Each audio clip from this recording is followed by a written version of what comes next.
저는 3년 전에 결혼해서 남편과 잘 살고 있는 34살의 여자입니다. 오늘 제가 사연을 보내게 된 이유는 개념 없는 저희 시댁 사람들 때문이에요.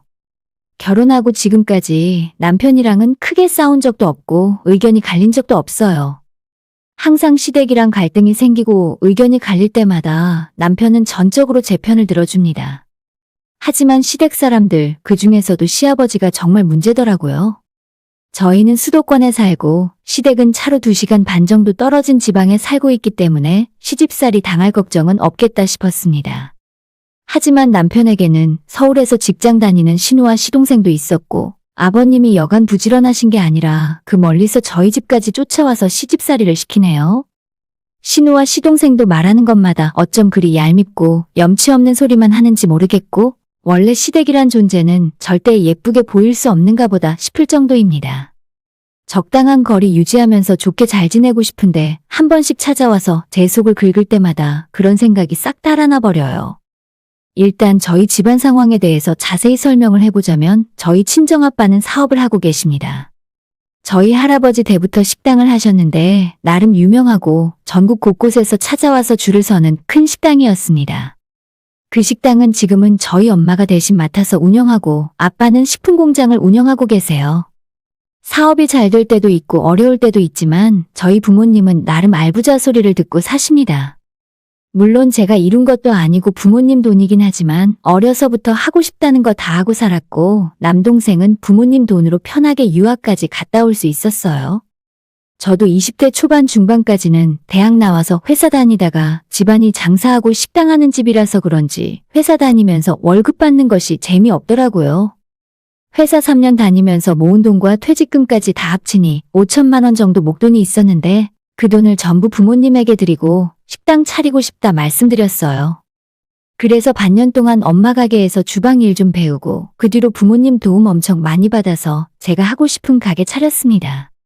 금전적인 도움을 받긴 했지만 엄마가 하는 식당과도 상관없고 아빠 회사와도 전혀 상관없어요. 제가 수년 전부터 회사 다니면서 하고 싶었던 아이템이었고 장사가 되건 안 되건 꼭 한번 식당을 해보고 싶었거든요. 어느 지역에서 어떤 식당을 하고 있다고 말씀드리긴 애매하고 그냥 주변에 직장인들 많고 점심 장사를 주력으로 하는 장사입니다. 아무튼 초반에는 참 힘들었는데 단골 생기고 저희 가게와 계약하고 식사하시는 회사들도 점점 늘어나더라고요.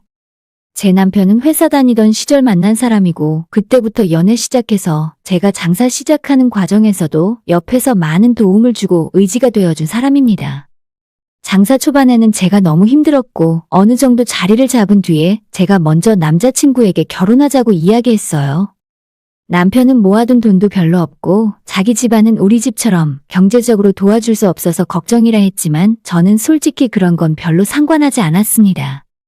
남자의 능력이 돈이 전부도 아니고 지금 당장은 회사 다니는 월급쟁이지만 나중에 어떻게 바뀔지 아무도 모르잖아요. 제가 수년 동안 옆에서 지켜봤지만 사람이 성실하고 자기가 한 말은 반드시 지키는 진국인 사람이었습니다. 나만 믿고 따라오라고 내가 다 양가 부모님 설득시킬 수 있다 말하고는 그렇게 부모님께 인사드리고 상견례하고 결혼 준비를 진행했습니다. 결혼 과정에서 남편 말대로 시댁 도움은 받을 수 없었고 저도 친정 부모님에게 더 이상의 지원은 받지 않고 우리 힘으로 결혼하겠다고 말씀드렸어요. 그때까지 저희가 모아온 돈으로 모자란 건 은행에서 대출도 받고 방 2개짜리 빌라에서 신혼생활을 먼저 시작하게 되었습니다. 시댁 상황은 남편의 친어머니는 고등학교 때 이혼하고 집을 나가셨고 지금은 아버님이 재혼하셔서 새엄마라 하더라고요. 아직 결혼 안 한 신우와 남동생까지 한 집에서 살고 있는데 신우는 평범한 사무실에서 일을 하고 있고 남동생은 경찰 공무원 준비를 3년째 하고 있습니다. 저희 친정부모님이 남편 쪽 상황이 약간 어렵다 보니 결혼할 때 걱정을 많이 하셨어요. 지금이야 시부모들이 일을 하고 있어서 괜찮은데 나중에는 저희가 시댁 모든 식구들을 다 책임지고 걷어먹여야 하는 상황이 오는 거 아니냐면서요. 저도 그 부분을 아예 생각 안 했던 건 아니지만 그래도 아직까진 시부모 2분이 나가서 일을 할 수도 있고 시동생도 경찰 시험에 합격만 하면 자기 앞가림을 할 수 있을 테니 너무 걱정 말라고 말씀드렸죠. 친정아빠가 걱정되는 마음에 신혼집이라도 구해주겠다 하셨지만 제가 거절했습니다. 아무튼 우여곡절 끝에 결혼해서 남편과 같이 살게 되었고, 저는 딸린 식구가 생기니까 예전보다 더 열심히 일을 하게 되더라고요. 한참 장사 잘하고 매출도 순조롭게 오르고 있었는데, 모든 자영업자분들이 다 마찬가지라고 생각하지만 작년 초에 그 거리두기 때문에 제 장사도 위기가 찾아왔어요. 항상 잘 되는 것만 생각했지 매출 떨어진다는 생각을 해본 적도 없었는데 막상 숫자로 반토막이 나니까 정말 미치고 팔짝 뛰겠더라고요. 직원들이 먼저 월급 받기 미안하다고 하나둘씩 그만두겠다 하고 저는 거의 성공이 눈앞에 보일 것 같았는데 이렇게 되어버리니 정말 너무나도 허망했습니다. 그런 와중에 남편이 다니던 회사도 식품 관련 회사라서 매출이 줄어들고 직원들을 많이 내보내기 시작하더라고요. 두 부부가 집에만 오면 서로 죽상을 하고 앉아 있어서 집안 분위기도 말이 아니었습니다. 한 석 달 정도 절망스러운 상황에 빠져 있다가 이대로는 해법이 보이지 않는다고 생각해서 남편에게 제가 먼저 이야기했어요. 우리 이렇게 나가다가는 나도 힘들고 오빠도 힘드니까 그냥 오빠가 회사 그만두고 우리 가게 나와서 같이 일을 하는 게 어떨까? 저는 한 사람 인건비도 아껴서 좋고 남편도 그때 당시에 회사가 어려워서 인센티브나 추가 근무 수당도 하나도 나오지 않아서 200만 원 남짓하는 기본급만 받고 있었거든요. 그냥 내 가게 나와서 일하자고 했는데 자기한테 생각할 시간을 조금만 달라고 하더니만 이틀 후에 알겠다고 회사 그만두고 같이 장사해보자고 하는 겁니다. 그 뒤로 지금까지 남편과 함께 가게에서 일을 하고 있고 다행히 그 뒤로 어려운 고비 넘기고 다시 예전처럼 잘 해나가고 있어요. 남편과 결혼한 뒤로 불안한 마음도 많이 사라졌고 생활이 안정적이고 너무 행복해졌습니다. 지금까지 크게 부부싸움 해본 적도 없고 아직도 연애할 때처럼 남편을 보면 설레이고 너무 좋아요. 하지만 아까도 이야기했던 것처럼 우리 결혼 생활을 힘들게 하는 것은 남편이 아닌 시댁이었죠. 일단 저희 결혼할 때 경찰 시험 준비한다고 했던 시동생은 그 뒤로 2번 더 떨어지고 아직까지 백수 상태입니다. 시아버님이 경찰은 포기하고 그냥 회사라도 들어가라고 하는데 도무지 말을 듣지 않고 올해도 시험 보겠다면서 공부하고 있더라고요. 경찰 시험 어려운 건 알고 있지만 주변을 보면 보통 3년이나 4년 정도면 합격하는 사람도 많다는데 왜 우리 도련님은 자꾸 시험에서 떨어지는 건가 처음엔 원인을 알지 못했어요. 그러다 저희 결혼하고 시댁 놀러 갈 때마다 밤늦게 집에 들어오고 술 냄새 풍기면서 다니는 시동생의 모습을 보면서 역시 원인은 다 있구나 싶었습니다. 공부에 집중한다면서 다른 알바도 안 하면서 아버님한테 학원비도 받아 쓰고 있었는데 밖에 나가서 술 마시고 놀아야 하니까 용돈도 많이 필요했을 거예요. 처음엔 저희 남편한테 달라고 하다가 남편이 직장 그만두고 저랑 가게에서 일 시작한 뒤로부터는 난 이제 돈 없고 전부 너희 형수한테 달렸다. 라고 못 준다 하더라고요. 남편이 그렇게 거절했더니 그 뒤로는 시동생은 저한테 용돈 달라 하더라고요. 안 돼요. 도련님 공부할 때까지 용돈 보내주지 말라고 남편이 신신당부를 했어요. 라고 말하며 거절했는데 우리 둘만 비밀로 하면 아무도 모를 거라면서 3만 원, 5만 원 정도의 푼돈을 빌려달라면서 끈질기게 연락이 왔습니다. 그래도 가족이고 해서 너무 야박하게 내치는 건 아닌 것 같아서 처음엔 한두 번 보내줬더니 그 돈으로 또 술 마시고 놀러 다니면서 매주 한 번씩 용돈 달라 전화를 하더라고요. 더는 안 되겠다 싶어서 남편에게 그 사실을 다 이야기했고 남편이 제가 보는 앞에서 시동생에게 전화 걸어서 다시는 돈 달라는 전화하지 말라고 이야기했어요. 남편은 예전부터 집안 형편 어렵고 지원해줄 수 없는 상황에서도 공부 잘해서 대학도 잘 나오고 자기 앞가림 스스로 알아서 하는데 왜 도련님은 이제 곧 30이 다 되어가는데 정신을 못 차리고 방황을 하는 건가 답답하더라고요. 이게 집안 장남과 막내의 차이인가 싶기도 하고 아무튼 저도 더 이상 용돈 보내주는 일은 없을 거라 생각했죠. 아무튼 그 뒤로는 시동생 전화가 오진 않았고 그로부터 며칠 후에 시댁 식구들 모시고 같이 저녁 식사하는 자리가 있었습니다. 시동생들도 같이 나오라고 했는데 어머님 아버님만 나오셨어요. 용돈 안 보내주고 남편이 전화해서 잔소리까지 하니까 삐져서 그런가 싶었지만 어차피 공부해야 하는 사람이니까 차라리 잘 됐다 싶었습니다. 그렇게 두 분 어르신들만 모시고 밥을 먹고 있었는데 아버님이 갑자기 식사하시다 말고 이번에 막내가 너한테 용돈 얼마를 달라고 그러더냐? 라고 물으시더라고요. 아, 큰 돈은 아니고 5만 원 달라고 그러네요. 저는 아버님이 막내 아들을 따끔하게 혼내시려고 그러나 보다 생각했는데 아버님 말씀이 제가 생각한 것과는 완전 딴판이었습니다. 뭐야, 겨우 5만 원? 너도 참 너무하다. 그거 돈 얼마나 안다고 그 돈을 안 줘서 애를 기를 죽이고 그래. 다음부터 달라고 하면 그냥 보내주고 나한테 달라고 해라. 우리 애가 공부한다고 미안해서 그런지 지 형이나 나한테는 용돈 달라 소리도 잘 못하는데 그나마 형수가 좀 편하다고 생각해서 용돈 이야기 한 것 같은데 너가 거기서 매몰차게 거절했으니 얼마나 마음이 상했겠니? 저는 정말 의외였어요. 시동생 공무원 공부한다는데 술 마시고 놀러 다니기만 하면 같이 살고 있는 아버님이 가장 답답하고 화가 나지 않으실까요? 제일 먼저 야단치고 바로 잡아줘야 하는 분이 그럴 생각이 전혀 없어 보였습니다. 물론 하루가 멀다 하고 시동생이 제게 전화해서 3만 원, 5만 원씩 달라고 하면 그 돈이 아까운 것도 있지만 돈보다도 빨리 정신 차리고 공부해서 경찰 되고 사람 구실해야죠. 내일 모레 나이 30인데 언제까지 저렇게 살게 그냥 둬야 한답니까? 남편이 아버님 하시는 그 이야기 듣고 아빠, 그게 아니고 걔 맨날 나한테도 술 마신다고 돈 달라고 했었어요. 하도 공부 안 하고 놀러만 다니니까 내가 정신 차리게 하려고 돈 주지 말라고 했던 거야. 라고 이야기했더니 남편 말에는 아버님이 아무 말씀 안 하시네요. 시댁 집안 식구들 중에 남편은 좀 특별한 존재로 생각하는 것 같더라고요. 어려서부터 자기 앞가림하고 아버님이나 신우 시동생까지 다 챙기는 장남이었기에 어떻게 보면 집안에서 가장 큰 어른이 아버님이 아니라 저희 남편 같다는 생각도 들었습니다.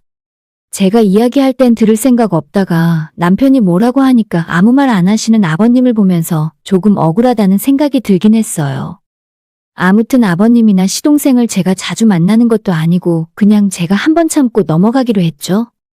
솔직히 이런 말 하긴 좀 그렇지만 요즘 공무원 시험 준비한다는 사람들 보면 얼마나 피 터지게 공부하고 노력을 하는데 매일 술 먹고 놀 거 다 노는 우리 시동생이 합격할 거라곤 전혀 생각하지 않았습니다. 작년에도 결국 시험 떨어지고 올해도 또 도전한다는데 그래도 올해 들어서는 편의점 알바라도 하면서 자기 놀고 먹을 돈 정도는 벌고 있다고 들었어요. 뭐가 됐건 제 입장에선 골칫거리 하나 사라진 것 같아서 나쁘지 않았죠. 최소한 생활비랑 자기 용돈은 알아서 벌 테니까 1, 2년 더 저러고 있다가 적당한 곳 취직해서 일을 하겠구나 싶은 생각이었어요. 그 사이에 작년 초 위기에 빠졌던 제 가게도 남편이 들어오고 나서 많이 좋아졌어요. 부부 둘이서 열심히 하니까 비용도 좀 줄어들고 매출이 다시 오르기 시작했습니다.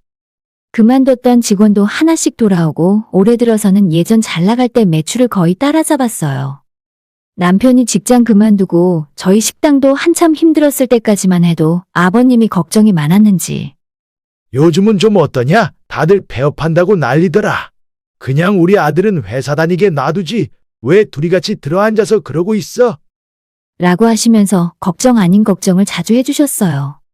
덕분에 내가 장사 망하면 아버님에게 평생 원망 듣는다는 생각으로 이악 물고 열심히 했습니다. 그러다 작년 하반기부터 매출도 오르니 저도 기가 펴고 항상 기분 좋아서 싱글벙글 웃으며 다녔습니다. 아버님께서 그때도 요즘 괜찮냐고 물어보셨는데 요즘은 너무 바빠요. 아마 조만간 2호점을 내야 할지도 모르겠어요. 라고 일부러 더 잘 되는 것처럼 말씀드렸습니다. 앞으로 더는 아버님께 그런 전화 받고 싶지 않았고 괜히 제가 원망 듣고 무능력한 며느리인 것처럼 보이기 싫었거든요. 장사 잘 되고 분점까지 낸다는 제 말에 아버님은 더 이상 걱정 어린 안부 전화를 하지는 않으시더라고요. 한동안 조용했었는데 얼마 전에 아버님이랑 시동생이 저희 가게로 찾아오셨더라고요. 식사하러 오신 줄 알았는데 할 이야기가 있다 하더니 저보고 앉아보라 하셨습니다. 너 2호점을 생각하고 있다면서? 그거 얘한테 한번 시켜보면 어떠냐?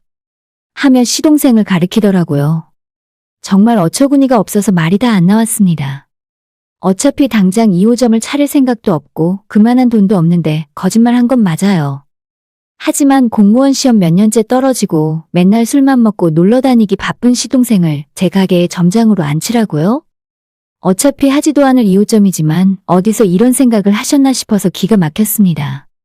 지금 당장 할 것도 아니라서요. 나중에 생각해 볼게요. 라고 애둘러서 거절했는데 아버님은 그럼 2호점을 낼 때까지 너네 가게에서 일 좀 시키라고 하시는 겁니다. 저는 정말 싫었어요. 우리 직원들 다들 일 잘하고 말 잘 듣고 빠릿빠릿 너무 마음에 들어요. 월급 250만 원 줘도 안 아깝고 300만 원 넘게 받아가는 직원도 하나도 돈이 안 아깝습니다. 그런데 시동생은 제가 몇 년 동안 옆에서 봐서 어떤 사람인지 알잖아요? 아무 의욕도 없고 할 생각도 없는데 대체 식당 일은 어떻게 하겠어요? 그때도 아버님 옆에 앉아서 세상 다 귀찮다는 표정을 하고 있는데 보는 제가 속이 터지더라고요. 지금은 직원이 많고 나중에 손 필요하면 그때 한번 말씀드리겠다고 했더니 가게가 이렇게 큰데 얘 하나 할 일이 없어? 하며 성질을 버럭 내시더라고요. 저희가 목소리가 커지니까 옆에서 일하고 있던 남편이 달려왔고 대충 상황 파악한 다음에 저는 주방 들어가 있으라 하고 두 사람과 이야기하더니 가게 밖으로 쫓아냈습니다. 남편도 자기 동생이랑 절대 같이 일 못한다고 다음에 아버님이 저런 부탁을 또 하면 그땐 매몰차게 거절하라 하더군요. 진짜 시댁만 아니면 누가 저런 사람을 돈 주고 써요? 라는 말이 목구멍까지 나오는데 차마 그런 말도 못하고 답답했습니다. 남편 말대로 며칠 뒤에 아버님이 또 전화해서 우리 가게 주방에서 요리하는 거라도 좀 가르치라 하시길래 아버님 그냥 요리학원을 보내세요. 하고 말았어요. 자꾸 앞길 꼬인 시동생을 저한테 책임지고 먹여 살리라는 것 같아서 단순히 싫은 걸 떠나 부담스럽기까지 했습니다. 제가 몇 번 더 부탁을 거절하니까 그 뒤로는 한동안 전화 잘 안 하셨는데 얼마 전에 시동생이 시댁 근처 공단에 취직했다는 소식이 들려오더라고요. 역시 그게 빠르다 싶었고 이제야 정신 차리고 살려나 보다 싶었습니다. 시동생 취직하고 얼마 후에 취직 축하해준다고 시댁에 사람들이 다 모였는데 거기서 아버님이 생각지도 못한 말씀을 제게 하시더라고요. 너가 우리 집에 시집 온 이후로 너가 하는 일이 잘 풀리는 것 같아서 내가 다 기분이 좋구나. 제가 너무 예민하게 생각하는 건지 모르겠지만 아버님 말씀하시는 뉘앙스가 좀 이상했어요. 마치 시댁 덕분에 제 가게가 잘 되는 것처럼 말씀하시니까 뭐 하나 도움받은 건 없었지만 요상하게 아버님에게 감사해야 할 것 같고 분위기가 희한하더라고요. 네, 남편도 열심히 해주고 저도 일이 잘 풀리니 기분이 좋네요. 라고 이야기하고 부드럽게 넘어가려고 했는데 아버님이 진지한 얼굴로 하시는 말씀이 그래서 말인데 이번에 막내가 취직을 했는데 너가 형수된 입장에서 우리 막내 차 한 대만 뽑아줬으면 좋겠다. 얘가 아침에 공단 버스 타고 출근하는데 그거 보면 내 마음이 안 좋아. 저는 순간 너무 기가 막혀서 제가 들은 이야기가 맞는 말인지 의심할 정도였고 옆에 있던 남편도 그 소리 듣고는 버스 타고 다니는 것도 감지덕지지 무슨 차를 사달라 하냐고 화를 버럭 내더라고요. 그때 시동생이 시아버지의 말을 거들면서 끼어들었어요. 누가 비싼 거 사달래? 중고 경차 같은 거 얼마 안 하잖아. 다들 차 끌고 다니는데 공단버스 타고 다니는 건 나랑 아줌마들밖에 없어. 시댁 사람들 이야기를 아무 말 안 하고 듣고 있는데 머리가 어지러질 하더라고요. 이 사람들이 나를 호구로 아는 건지 결혼할 때 밥숟가락 하나 안 해주셨으면서 지금 저한테 막내 도련님 자가용을 내놓으라는 게 사람이 할 말입니까? 내가 그동안 맏며느리로서 너무 호구처럼 용돈도 드리고 시동생들에게도 잘해줬구나 싶더라고요. 아버님, 저 원래 결혼하기 전에도 잘 되던 가게였고요. 남편이 열심히 도와주면 도와줬지. 아버님이나 도련님 도움은 아무것도 받은 게 없네요. 필요한 게 있으면 일을 하고 돈을 벌어서 사야죠. 라고 웃으면서 이야기했더니 그 뒤론 아버님과 시동생 입이 굳게 다물어졌습니다. 그 뒤로 어떻게 식사를 마무리했는지 기억도 안 나고 취업 선물이랍시고 제가 백화점 상품권을 준비해 갔었는데 그냥 아무 말 없이 다시 가져와서 나중에 친정엄마한테 줬습니다. 그동안 제가 시아버지 용돈이랍시고 30만 원씩 드리고 있었는데 그때부터 그 돈도 끊었어요. 괜히 받은 것도 없는데 자꾸 해드리니까 점점 더 바라시는 것 같아서 아예 딱 끊었습니다. 앞으로도 계속 제가 따로 챙겨드릴 생각은 없고 남편이 원하면 남편 몫에서 어느 정도 드리는 건 생각해볼 문제네요. 이번에 알아듣게 이야기했으니까 앞으로 또다시 뭔가 기대하는 듯한 말을 한다면 그때는 돌려 이야기하지 말고 제대로 쏘아붙여야겠어요. 아니, 저한테 뭐 해주신 거라도 있으세요? 라고요. 남편 생각해서 그동안 많이 참아왔는데 자꾸 선 넘어오면 저도 성질이 있다는 걸 보여줘야죠. 오늘의 제 이야기는 여기까지입니다. 끝까지 들어주셔서 정말 감사드려요. 다들 행복하시고 좋은 하루 보내시길 바랍니다.